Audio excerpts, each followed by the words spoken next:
Just need to vent, as writing here is more cathartic than talking to a therapist. My ex and I used to live in an upscale part of SoCal that has its fair share of wannabe Real Housewives or even Stepford wives. I generally avoided the type, however my ex met some women through a charity auction and she started spending a lot more time with them. I couldn't stand them due to their greed and vanity, but I tried to play the role of dutiful husband, and to make her happy, I started integrating myself into the group of husbands married to these trollops. I found 2 or 3 of them were guys with whom I had something in common, and we would have fun telling stories about our younger days over a cocktail or a barbecue. We ended up going on a number of trips to Europe, Hawaii and Mexico with some of these couples before COVID. Sometimes we would stay local and rent out a block of rooms at a beach hotel for an easy staycation. Once some of the restrictions were lifted during COVID, we immediately booked a block of rooms at this hotel and celebrated our freedom. We had such a great time that we promised each other that we would go back annually and revisit that memory, which we did twice more. 2 years ago my ex had a midlife crisis and decided to buy a classic car that she'd always wanted growing up. It barely ran, but she joined a car club where the car owners would meet on Saturday mornings for coffee, then they would drive their cars in a parade to a different location. Since I'm not a car guy and didn't want to spend my weekends talking to mechanics figuring out how to keep an old car running, I told her that it was a hobby that we weren't going to share. I knew it was just going to be a money pit that made no sense to me, especially since our kids were about to head off to college, but I didn't draw a line in the sand as it was her dream car, so I supported the dream. Unfortunately, she went ahead and bought the car, then started plowing thousands of dollars in upgrades and maintenance into the car to keep it running. I saw the bills and paid them, but she told me that she was getting great deals on parts and labor due to referrals from her car club, especially one guy, we will call him Carlos, that she said adopted her into the club. After a few months of car club weekends, I realized that she was arriving home later and later on her Saturdays, while her phone behavior also changed.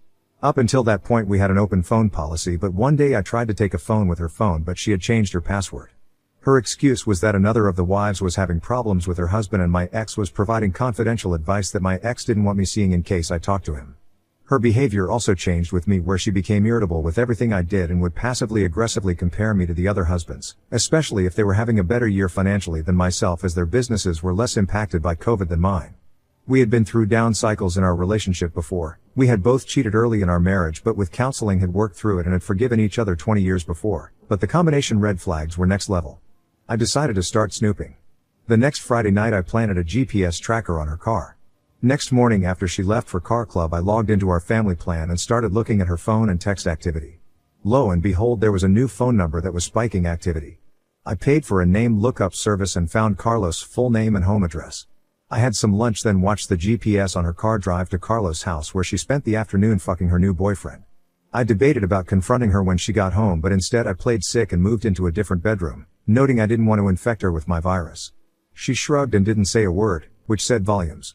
I started separating money and went full gray rocker for the last few months, opting to wait for our last child to leave the nest for college. She did come into my room a few times for sex.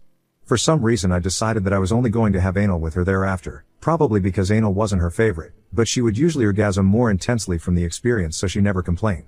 Aftercare was always awkward, as she would usually just get up and head back to her room, probably enjoying the thrill of having cum in various orifices from her husband and her boyfriend. Once our last child was settled into his dorm at college and we got back home, I sat her down and told her I knew she had a boyfriend and that I would be filing for divorce. She was in shock and denied it, but I just gave her Carlos' address and the GPS log of time spent at that location and her face went pale. She stammered and explained that she would park at his house and then they would walk to a coffee shop a mile away for exercise. I told her to stop making excuses and to just own up to it, but instead she decided to blame me. She turned the tables on me and started telling me that if she did cheat, then she had a good reason to cheat because I wasn't as good as a provider as the other husbands in the group, and that if we divorced, all of the women in the group would force their husbands to ghost me, leaving me friendless. I called her bluff, believing that some of the guys actually had balls and would be there for me. Later that day I moved out and then filed for divorce the following week. I settled into my new apartment and reached out to a couple of the guys in the group that I was close to. They were initially sympathetic, but as she predicted, within 2 weeks I had been completely shut out of my friend group as the men lived in fear of their wives. She bought me out of the house and we settled the divorce relatively quickly. We managed to spend a Christmas together with our kids that first year. I stopped following social media of my former friends as they were dead to me and decided to start rebuilding my life from scratch. I started an exercise and diet routine that transformed me back into my college body while I reconnected with old friends and started making new ones. I have dated a few nice ladies and have had some memorable one-night stands, but haven't yet met anyone that I'm going to settle down with anytime soon. We split the kids over the holidays this year and it went smoothly. My eldest son came home from college over Easter break to visit his girlfriend. He spent Easter with my ex. It isn't a big holiday for me, and the next day he told me that my ex had introduced her new boyfriend to him, and amazingly enough, it was Carlos. I assumed she had been sneaking around with him due to her wanting to maintain appearances of not being a cheating whore, but I guess she decided that a year was enough to make it official. I wasn't surprised by it, but curiosity got the best of me last night because I realized that our annual staycation at the beach was this past week. I logged on to social media last night and found a picture wall from one of the women that hadn't blocked me. Sure enough, the entire group of couples was at the hotel, and my ex and Carlos were featured in the middle with her showing off her new engagement ring in the photos. I have done a lot of work over the last 2 years in processing the end of my relationship, but I have to admit, seeing him living my life with my ex and my friends was a punch in the gut. Not a knockout blow, mind you, but it was enough of a trigger to let me know that I still have a little work left to be done before I've healed completely. Update: ex-wife cheated 2 years ago, still denies his existence. So I've posted my story about how my ex-wife met a guy through a car club while we were married. She proceeded to have a full affair with him.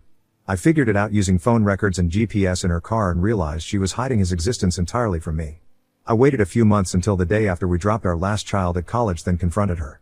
She denied it and I moved out and got divorced. He's younger, so I know she's since been losing weight via Ozempic and posting about her wellness journey since I moved out.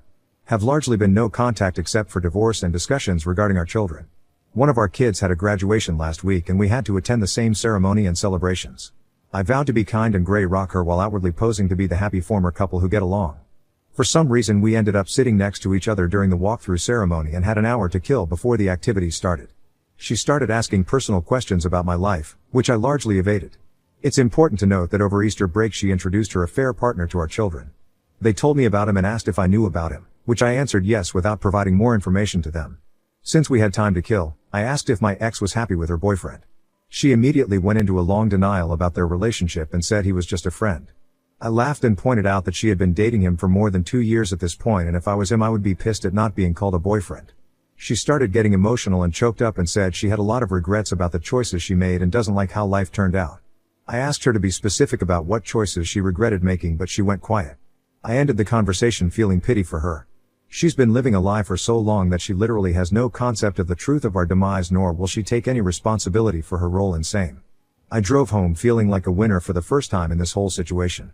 It gets better. Comments: Environmental C123, tell your kids about her affair. They are old enough now. If I was in your shoes, I would just tell them that I need to be honest with you. This was the reason for the divorce and I am telling you only now because I wanted you not to be negatively affected while you were still living in your home. She is still your mother and I am still your father, but she is no longer the woman I fell in love and got married with. I will always love you and you will always be my top priority in life, but I have to set the record clear in order to move on with my life. Let them decide how to move things forward with your ex. This is good. We're doing some time together on a trip in 3 weeks. Good time to drop that bomb on them. C_manufacturer 1536, soon she will actually regret her actions and try to come back.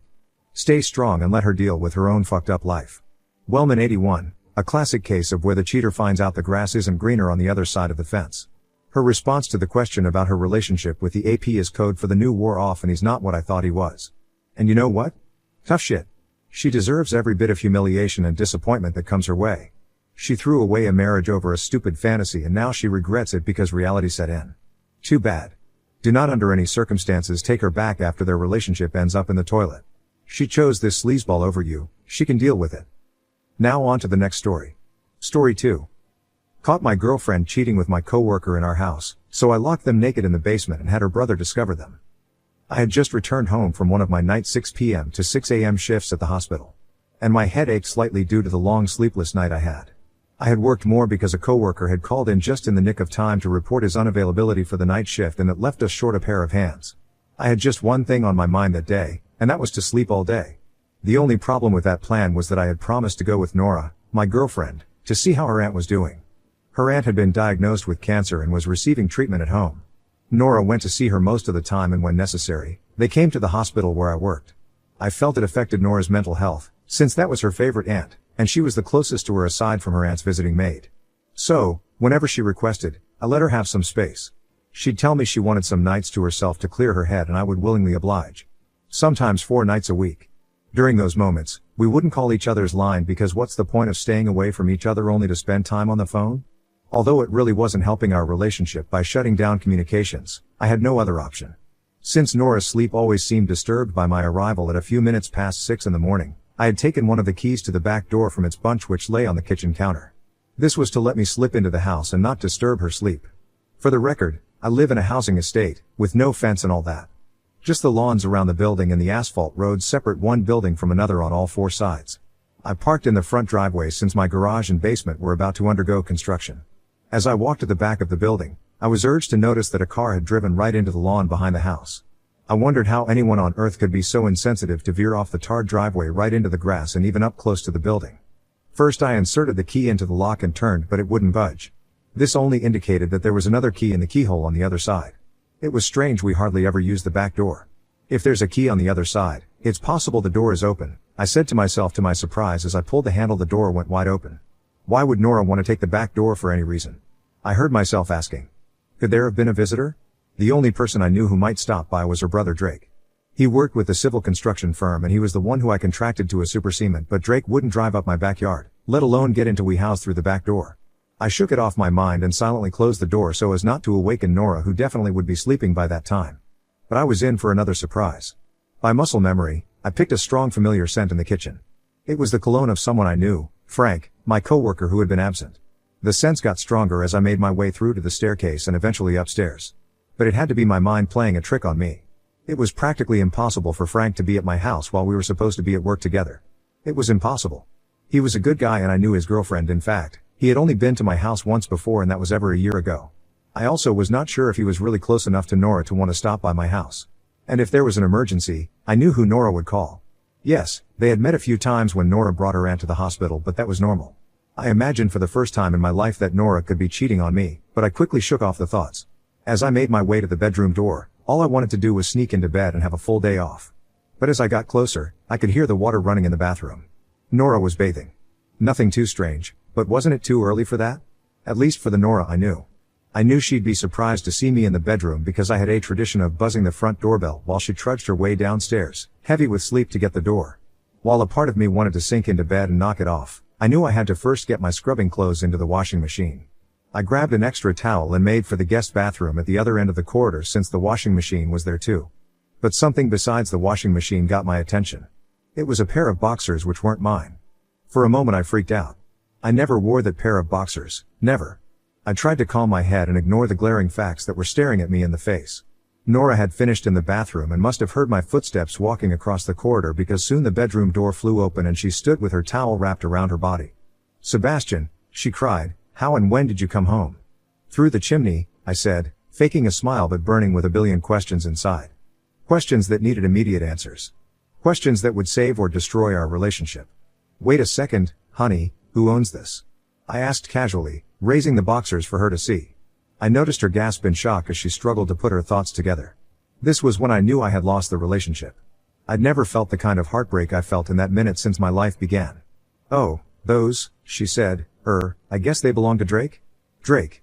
Yeah, he was here last night to check out the basement and all that. And I think he must have forgotten it after he had a shower." "Oh, that's fine," I said, trying to make the moment easier for her. I quickly turned and got into the bathroom and turned on the shower even before I took off my clothes. Everything was wrong with the answer she had given. Everything. For Drake was much bigger than the slim pair of boxers I held. He also couldn't have come back to inspect the basement because he did that while I was at home during the day yesterday. And I personally dropped him off before going to work. And finally, the scent of the cologne on that pair of boxers was strong and unmistakable. Somehow in the midst of it all, I chuckled. Could this have been the reason why he called in absent?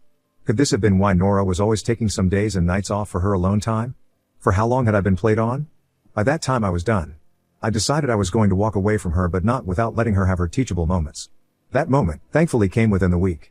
A few days later, I woke up at night with a horrible feeling.